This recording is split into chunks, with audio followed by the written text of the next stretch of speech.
Hello guys. आप स्वस्थ रहें इसी कामना के साथ फिर हम नए टॉपिक के लिए आज बात करेंगे। और वो थोड़ा सा दुखी होने वाला है।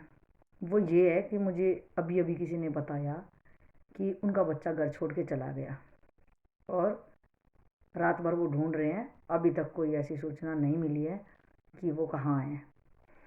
तो दोस्तों, इस पे मैं चाह तो रही थी, मैं कई दिनों से ये चीज़ें सुन रही हूँ ग्रुप्स में कि भाई उनका माँ बापों के साथ बॉन्डिंग सही नहीं है, वो अपने माँ बाप से खुल के बात नहीं कर पा रहा है, या माँ बाप उसको समय नहीं दे पा रहे हैं, या वो माँ बाप उसको समझने की कोशिश नहीं कर रहे हैं। तो चाह रही थी चलो यही टॉपिक पे बात की जाए आज। तो टॉपिक का मुद्दा कहाँ से शुरू करूँ, समझ से बाहर है। क्योंकि अगर मैं एक बच्चे की तरफ से बोलना चाहूँ, क्योंकि माँ बाप को यही शिकायत रहती है, ये सुनता नहीं है, बहुत बड़ा ही बन गया अपने आप में, कैसा इसका गुजारा होगा, इसको कुछ आता नहीं है और इससे कुछ होने वाला नहीं है, दुनिया के बच्चे क्या क्या कर रहे हैं, ये तो किसी के लायक ही नहीं है। ये माँ बापों की शिकायत रहती हैं। तो माँ बाप की रहती होंगी। देखो, आज जो माँ बाप हैं कल वो बच्चे थे, वो उसी दौर से गुजर के आए हैं। तो आज मेरा टॉपिक होने वाला है कि मैं अगर बच्चों की तरफ से बोलूँ कि आज वो बच्चा है जिसने अपना घर छोड़ दिया है, तो पहली बात तो कोई शौक में नहीं छोड़ता है। जिस घर में वो इतने दिन से रहा है, पले बड़ा है, उसकी भावनाएं माँ बाप के साथ, भाई बहनों के साथ जुड़ी हुई हैं, और वह कैसे झट से ये फैसला ले लेता है और वो छोड़ के जा रहा है। वहाँ कोई इसको इनवाइट नहीं कर रहा है कि इसको कोई बहुत बड़ी सुख सुविधा मिलने वाली है, उसको कोई उपलब्धि मिलने वाली है और मना कर रहे हैं घर वाले, और वो जानबूझ के पिंडा छुड़वा के भाग रहा है। ये भी नहीं है। तो गाइज, मेरा जो एनालिसिस और ऑब्जर्वेशन है इस मुद्दे को लेके वो ये है कि देखो, बचपन में आप इन बच्चों को पाल रहे हो, वो आपका ही अंश है। आप उनको जैसे तैसे, उन्होंने नहीं कहा कि आप उनको चूरमा खिलाओ या उनको आप सूखी रोटी ना खिलाओ, या आप उनको बहुत बड़ा गद्दे पे सुलाओ, या बहुत ज़्यादा एसी में सुलाओ, या आप उनको रेत मिट्टी में ना सुलाओ। उनकी किसी भी तरह की कोई रिक्वायरमेंट बचपन में नहीं थी। उनका कोई भी नहीं था। आप जैसे भी पाल रहे हो, जो भी खिला रहे हो, वो आपका टेक केयर है कि आप अच्छे से अच्छे उनको, किसी भी टाइप की उनको कोई दिक्कत ना होए, उनका पूरा पोषण उनको मिले, उनका भरपूर शरीर ग्रोथ करे। इन चीज़ों का ध्यान दे के आप लोग सारे बहुत मेहनत से, मैं समझ सकती हूँ माँ बाप बहुत मेहनत से अपने बच्चों को पालन पोषण वो करता होगा, इसमें तो कोई दो राय है नहीं। लेकिन जो दो राय पे क्वेश्चन खड़े हो रहे हैं वो कब चालू हो रहे हैं, मे बी वो किशोर अवस्था में होते हैं। जैसे आपका बच्चा किशोर अवस्था में एंट्री मारता है, फर्स्टली जब उसके हार्मोन्स चेंज होते हैं, तो वो इतना अपने आप को कि इतना बदला बदला सा महसूस करता है, और उसके जो चेंजिंग आते हैं बॉडी में, तो उसको लगता है ये सब क्या हो रहा है मेरे साथ। इतना अलग हो जाता है कि वो, उसको बिल्कुल डरा डरा सा, सहमा सहमा सा, चाहे वो बींगे बॉय हो या बींगे गर्ल्स हो, जो वो चेंजिंग आते हैं ना। तो पहले तो ये है कि हमारे जो समाज है ना, मिडिल क्लास के लोग, वो कभी इन चीज़ों पर खुल के बात करना पसंद ही नहीं करते। पसंद क्या करते हैं, उनको इतनी शर्म आती है अपने बच्चों से ही। अरे वो आपके सामने ही, आपका ही अंश है, आपने ही देख देख देख देख के ये चीज़ें वो बड़ा हुआ है। उसको तो पता ही नहीं है कि अभी क्या होने वाला है। उसको तो अभी तक ये लग रहा था बचपन में कि यही दुनिया बस ऐसे ही चलता रहेगा, है ना। लेकिन जब हार्मोन्स चेंज हुए हैं, तो उसको वो इतना सहम गया, इतना डर सा गया है। लगा जैसे गर्ल्स को ही ले लो, तब उसको जो चेंजिंग आते हैं ना, वो डर जाती है, यार ये क्या हो रहा है, ये क्यों हो रहा है, ये मेरे को कोई बीमारी लगती है क्या। उसको शर्म भी आती है, वो बता भी नहीं पाएगी। अगर वो लड़का है तो भी वो उसकी चीज, उसके हार्मोन्स चेंजिंग के कारण जो भी बदलाव होते होंगे उसके बॉडी में, तो वो किससे बताएगा। वो डरा डरा सा रहेगा, सहमा सहमा सा। और ये चीज़ें ना, अगर माँ बाप पकड़ना चाहे ना, तो बच्चों को तभी पकड़ जाएंगे। वो चेहरे से ही माँ बाप है ना पकड़ जाते हैं कि इसको क्या दिक्कत चल रही होगी और इसको क्या हो रहा होगा। बच्चा कितना भी छुपाना चाहेगा वो नहीं छुपा पाएगा। वो इतना अभी सातिर इतना चटक नहीं हुआ है। वो बिल्कुल इनोसेंट है। वो उसके हर चीज़ से हमें पता ही चल जाएगा, बिना बोले ही पता चल जाएगा। लेकिन क्या माँ बाप को पता चलते हुए वो उन पे गौर फरमाता है? क्या कभी बिठा के, उसको पता है कि अब 13-14 साल में इसकी एंट्री होगी है, तो वो चेंज होने ही वाली है। वो आपके साथ भी हुई थी। तो भाई साहब, जब आपके साथ हुई, तो थोड़ा सा याद करो अपने पास्ट को। तो आपने क्या क्या क्या क्या नहीं किया होगा उन चीज़ों को छुपाने के लिए, आप सहमे सहमे डरे डरे, और किससे बात की जाए, मैं किससे बताऊं ये दिक्कतें, या इनका निवारण कैसे होगा, कैसे उभर के आऊं। भाई बहुत ज़्यादा दिक्कतें आती हैं, बहुत ज़्यादा ही दिक्कत आती हैं। और जिससे माँ बाप की बड़ी गलती होती है कि वो अनुभवी हैं हर चीज़ के लिए, हर चीज़ का उनको अनुभव है, तजुर्बा है, तो भी वो बच्चे से खुल के ये बातें नहीं करते कि बेटा ये हार्मोन चेंजिंग के कारण बॉडी में ये चीज़ चेंजिंग होती हैं, हमें भी हुई थी, ये सबको होती है, ये नेचुरल है, इसमें आपका ना कोई बीमारी है, ना ज़्यादा सोचने की ज़रूरत है। इन ये चीज़ें होंगी और आपको इन चीज़ों से ऐसे अपनी सुरक्षा करनी है, अपने को ऐसे बचाना है, और माइंड में ज़्यादा कोई भी लोड लेने की, कोई भी एक्स्ट्रा कुछ सोचने की ज़रूरत ही नहीं है, ये नेचुरल है, ये हुएंगी।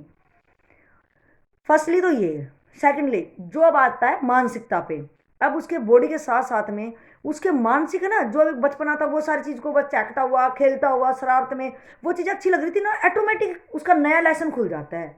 और वो है ना इन चीज़ों को बड़ी गौर से, जैसे ही हार्मोन्स चेंज हुए बॉडी के अंदर तो चेंजिंग आई, मानसिकता में इतने तेज का बदलाव आ जाएगा, वो अब हर चीज़ को ना अलग तरीके से सोचना चालू करेगा, और हर चीज़ को अलग नज़रिए से देखना चालू करेगा। और जो जो जो लड़कियों में भी वो बच्चा खेल रहा था लड़का, तो उनसे भी अलग उनको फीलिंग भी आएगी, और वो अलग तरीके से भी उनको देखेगा, लड़कियां होंगी तो लड़कों को, लड़के होंगे तो लड़कियों को, या सेम जो भी होगा, अलग भी जेंडर होंगे तो भी, मतलब उनका अट्रैक्शन है ना, उनके अंदर की फीलिंग वो अलग तरह से वर्क करेंगी अब। और उनको हर काम को लेके ना वो कब क्यों कैसे कुछ ज्यादा ही निकालना चालू करेंगे, क्योंकि जो आप ढर्रे से सोच रहे हो ना, वो उस पर बिल्कुल नहीं सोचने वाला है। पहली बात तो ये, माँ बाप को रहता है जिस ढर्रे से हम जी रहे हैं, जो हमने सोच लिया ठीक है वही ठीक है, लेकिन वो कहेगा ये ठीक नहीं है, ये इस तरीके से भी हो सकता है, और इस चीज को इस तरीके से भी हम सोच सकते हैं। तो हम कभी भी उनकी जो सोच है ना, उसको कभी प्राथमिकता नहीं देंगे कि हाँ, कि हम पहली बात तो उसको टाइम दे कि हाँ आप बताओ क्या कहने वाला। अगर हमें लग रहा कि नहीं उसमें कोई लॉजिक नहीं है या कोई अर्थ नहीं निकल रहा, तो हम डायरेक्ट ये कहते हैं नहीं तुझे कुछ नहीं आ रहा, अभी तुझे तजुर्बा ही क्या है जिंदगी का, तू जानता है क्या, मैं तेरा बाप हूँ, मेरे से पैदा हुआ है तू। तो लाइक है जिस तरह के कटाक्ष जो उस कोमल हृदय पर जो तीर की तरह चुभते हैं ना, वो इतना घाव कर देते हैं, तो जो उसकी सोचने समझने की जो क्षमता है ना अभी डेवलप कर ही रही थी, आपने उसको बिल्कुल तरह ब्लॉक कर दिया। एक तो ये आनी होगी कि वो अब आपसे कतई भी खुल के बात करना पसंद नहीं करेगा, वो अपनी राय रखेगा ही नहीं, उसको पता है यार इनके आगे ना मैं कुछ भी रखता हूँ तो मेरी तो यहाँ कोई इज्जत ही नहीं है, तो आपसे वो दूरियां बनाना चालू कर देगा। एक होता है दूसरी तरफ आप बोलो कि बेटा हाँ ये ऐसे तो हो सकता है, लेकिन उसको अभी उसका ब्रॉड माइंड नहीं हुआ है, वो उसके आगे पीछे की नहीं सोच सकता, वो एक छोटी से दिमाग से छोटी सी सलाह दे रहा है। और कई बार है ना छोटी छोटी सलाह बहुत कामयाब हो जाती है, हमें नहीं पता होता, और वो क्या पता स्टिक एकदम ऐसी सलाह दे दे जो हमने सोची भी नहीं। तो हम उसका आदर करते हो ना उसे बड़े प्यार से, और हमें खुशी होनी चाहिए कि वो कुछ नया बता रहा है हमसे, है ना, और कुछ वो उस जिंदगी की है ना पगडंडी पे उसने अपने कदम रखने चालू कर दिए जो उसके लिए बिल्कुल नया मैटर है। तो यहाँ पे अगर आप उससे प्यार से ना स्वागत करोगे उसकी राय का, उसके विचारों का, उसकी भावनाओं का, तो आपको ना दूसरी तरीके से टैकल कर सकते हैं उसको कि हाँ बेटा देखो ये ऐसे है, ऐसे हो सकता है, लेकिन ना इससे ये भी चीज़ होएंगी, तो वहाँ पे ये खराब हो जाएंगी, तो वो भी समझेगा हाँ ये सही कह रहे हैं। और उसको क्या हुआ, वो हमसे जुड़ गया कि जब भी कोई बात रखी जाएगी तो मैं बोल सकता हूँ, मेरे को इन्होंने ब्लॉक नहीं किया, मैं बोल सकता हूँ, मैं अपनी भी बात रख सकता हूँ, और मेरे अंदर जो भी कुछ हुआ उसको कुछ भी पसंद आया वो आके ना डायरेक्ट आपसे सब बातें शेयर करेगा। जो इवन यहाँ तक मैंने देखा है कितने पेरेंट्स इतने अच्छे माँ बाप हैं जिनको हकीकत में माँ बाप की संज्ञा दूं मैं अगर, इतने अच्छे हैं कि वो हर बात छोटी छोटी बच्चे से पूछते हैं और वो बताते हैं, और उनको इतना अच्छा लगता है, बच्चा उनसे इतना फ्रेंडली हो जाता है, इतना फ्रेंडली कि उसको ये नहीं लगता कि ये मेरे माँ बाप है। मतलब एक एक जो डिस्टेंस क्यों मेंटेन करना है कि आप इतने माँ बाप हो ये इतना बच्चा है, तो ये गैपिंग है ना, ये कल बहुत जबरदस्त दुष्परिणाम लाने वाला है। वो दुष्परिणाम क्या होगा, वो ये होगा, आपने सुना होगा, आप कहते भी होंगे, अगर आप माँ बाप हो तो आप कहते होंगे, अगर आप बच्चे होंगे तो आप सुनते भी होंगे। वो क्या कहेंगे, जो बाहर वाले ना वो तो तेरे को अपने लगते हैं, और जब हम है ना हम तेरे दुश्मन हैं। तो वो क्यों लगता है, क्योंकि जो बाहर वाले होते हैं ना वो उसको काटेंगे नहीं, वो सुनेंगे उसकी बात को, तो उसको लगता है यार मुझे मुझे कोई तो सुनने वाला है ना, वो वहां जाके खुल खुल के अपनी बात रखेगा, और अपने आप को ना अच्छा महसूस कराएगा, हाँ मेरे कोई सुनने वाला है। भले उन्होंने कोई वो दिया कि नहीं, उन्होंने उनको सुनने दिया, बोलने का एक मौका दिया, तो उनको उसका पता लग गया इस प्लेटफॉर्म पे आके मैं अपनी भड़ास निकाल सकता हूँ। और आपने क्या करा, आपने उसको तुरंत ब्लॉक मारा, और इस तरह से इन बाणों से ब्लॉक मार दिया है जो उसको निरंतर चुभते रहेंगे, क्योंकि उसको लग रहा था ये मेरे अपने हैं और ये मेरी बात की तो बहुत कदर करेंगे। और वो कोई ऐसी बातें भी नहीं बोलने वाला है जो कि आपको बिल्कुल इतना इतना भारी, आप है ना, क्या होता है, इवन आप दूसरी बातों से परेशान होते हो ना, आपकी जो गुस्सा, आपका जो ये होता है ना, पहली बात तो यही दिखता है कि आपके अपनी जिंदगी में ना खुद पे कंट्रोल नहीं है, आपकी खुद की हालातों पे, परिस्थितियों पे, दिमाग पे कंट्रोल नहीं है। वो क्यों कंट्रोल नहीं है? क्योंकि आपके खुद का डिसिप्लिन नहीं है। कब क्या करना चाहिए वो आपने उस टाइम पे नहीं करा होगा। भाई साहब, ये जिंदगी का जो पार्ट है ना, बाल अवस्था, किशोर अवस्था, यौन अवस्था और युवा अवस्था से होके हम जो वृद्ध अवस्था की तरफ बढ़ जाते हैं ना, तो यहाँ पे क्या होता है कि जिस क्लास में है ना उसका सिलेबस उसी टाइम पीरियड में पूरा करना होता है। अब आप क्या करोगे? इससे यही यही पता चल रहा है, अगर आप माँ बाप हो ना तो इस चीज को आप प्लीज, मेरी बातों को ये मत समझना कि मैं आप पे क्वेश्चन मार्क उठा रही हूँ, और चाहे आप समझ भी लो चलो क्वेश्चन मार्क उठा रही हो, या क्वेश्चन मार्क है भी मेरी तरफ से, क्या आपने जो आपके टाइम पे आपने बाल्यावस्था में जो करने वाला था उस टाइम पे शायद वो नहीं किया, जो खेलना, उधड़बाजी मचाना, शरारतें करना, जो भी करना था वो नहीं करा। जो युवावस्था, ये तो आप बालकपन वाला काम युवावस्था में कर रहे हो। युवावस्था में अलग अलग पार्ट है, अलग जिम्मेवारियां हैं, अलग सब कुछ है आपका, वो आपने नहीं किया। वो आपने किसी भी तरह संयम बांध के, और भाई इज्जत बेइज्जती का जो झंडा आप गाड़ते हो, और बहुत सारी चीजें वहां पे आपने नहीं करी। तो बुढ़ापे में क्या सुनने को बोलता है? अरे बूढ़ा हो गया, सटिया गया, ये सटियाना इन द सेंस कि वो पार्ट जब करने चाहिए थे उसने, युवा अवस्था में जो मस्ती करनी चाहिए था, जो खुल के चहकना चाहिए था, जो अपने विचार पूरे, अपनी पूरी जोश के साथ में जो काम करने चाहिए था उस टाइम नहीं करे। उस टाइम पे तो वो कुछ अलग से शो करना चाह रहा था, यानी अंदर कुछ, सबके साथ अंदर वही होता है जो आपके साथ हो रहा है, चाहे वो बचपना है, चाहे वो युवावस्था है, और या वो किशोरावस्था, वो सब सेम बॉडी के अंदर सेम होता है।